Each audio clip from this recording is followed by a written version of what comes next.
I'm here today with six-time Olympic gold medalist Jason Kenny as he answers your burning questions from social media.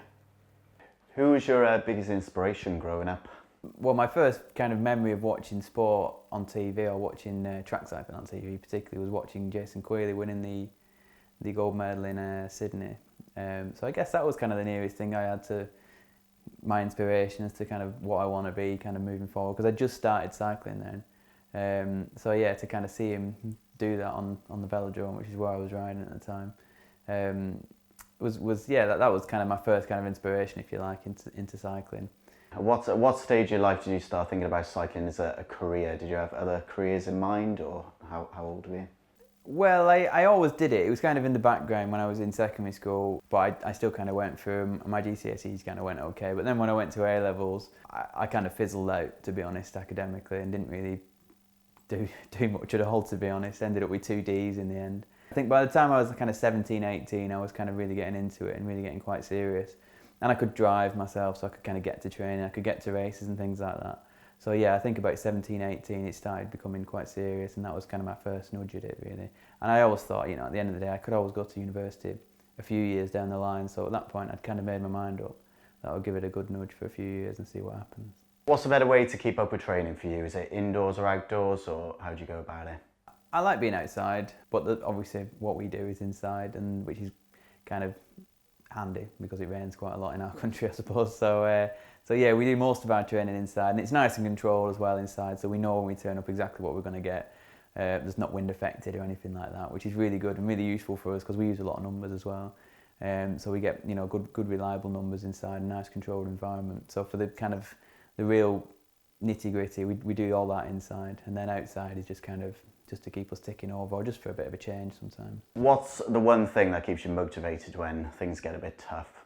The one thing for me is it's just going through the process, knowing that ultimately if you go through it, you will come out and you'll be better for it. So, if you skip a session, obviously you'll never get that day back, and every second matters, no matter how long you've got. Now we've got an extra year to go, and we'll be making the most of every single second. If you could relive any race again, which one would it be? There was one race in 2012, I think it was, in Melbourne, when I was racing against Borge in the final for the sprint, and I was not going to beat him, basically. He beat me in the first one, it's best of 3, he beat me in the first one. And in the second one, he was better, basically, in every single way. And we didn't know how to beat him, so what we did was we just launched one straight from the gun, caught him napping, got a massive gap. And he was just catching me into the home straight. And when you're racing, you have like an awareness of what's around you. So I knew he was catching me, so I knew I had to kind of push him up a little bit as much as possible.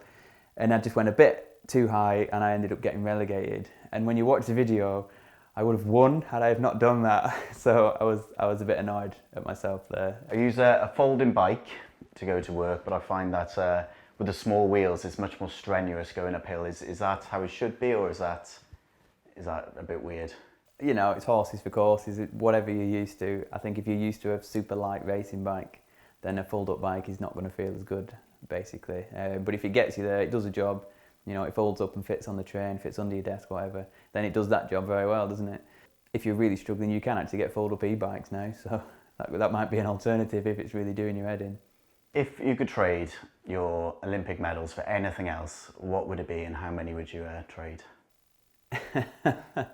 I can't think of anything that I really, really, really want, to be honest with you, that much. I think, the thing with medals is they don't have a massive value as such, and they're just nice to have, and it's more like the kind of the accolade, I guess, that's the main thing. Obviously we look after our medals, but if we lost them, you'd still be Olympic champion. So just tell us about how coronavirus has affected your training. It was good. It kind of forced us to be creative. I think a lot of the time we get quite complacent because we've got such a good facility in Manchester Velodrome that we just use it just because it's there. But yeah, we had to get quite creative in the way that we train and make sure we're kind of ticking all the boxes, really, and not leaving anything behind. It was good to have some kind of good quality time with Albie and as a family, really. How else has being a fairly new dad changed your training routine? Is he sleeping well now, or? He's never been a particularly good sleeper, to be honest, which is just typical, obviously, when you're trying to train and compete as well. I think it's taught me that I can get away with a lot more around training. I used to be quite obsessed about not wasting energy doing this and doing that. I used to just be trained, go home, eat, sleep. Whereas now obviously I train, go home, tidy up, try and get some food down us, and then hopefully get some sleep in between when I'll be keeping us busy. And touch wood, we still seem to be able to kind of do it. So I think it has taught me to kind of relax. So how competitive are you with Laura? Yeah, well, we're naturally competitive people, so yeah, it gets quite serious when we play Scrabble or something like that. We have to learn to live with each other afterwards, so we try not to get carried away. Albie's now the most competitive person in the house, because if you ever do a race with Albie and you beat him, he gets very annoyed at you. So he's learning that trait now, I think. Do you have specific techniques for keeping calm in a race? I just try to go through processes, so I know exactly what I want to do at every point, and I always make sure I've got plenty of time in between kind of different things. So the way we warm up is we do like a gentle warm up initially, and then we do what we call warm up jumps, which is kind of activation. So our whole warm up can take an hour and a half, leading up to an event. So a lot of that time is kind of spent sat down. Do you still get nervous, or is it got it under control these days? We have quite a good environment in the track centre, and I think it's important to keep it calm, particularly in the team event, because obviously everyone's there, everyone's together, everyone's in the track centre, and we kind of sat on top of each other really. So I think if you had a build up of nervous energy, it would kind of take over quite quickly. So it's important that we kind of keep it kind of under control and just kind of focus on, like I say, going through the steps. Everyone's just doing the same thing, going through the steps. Of all your gold medals, which one means the most? All my gold medals are quite special to me, obviously.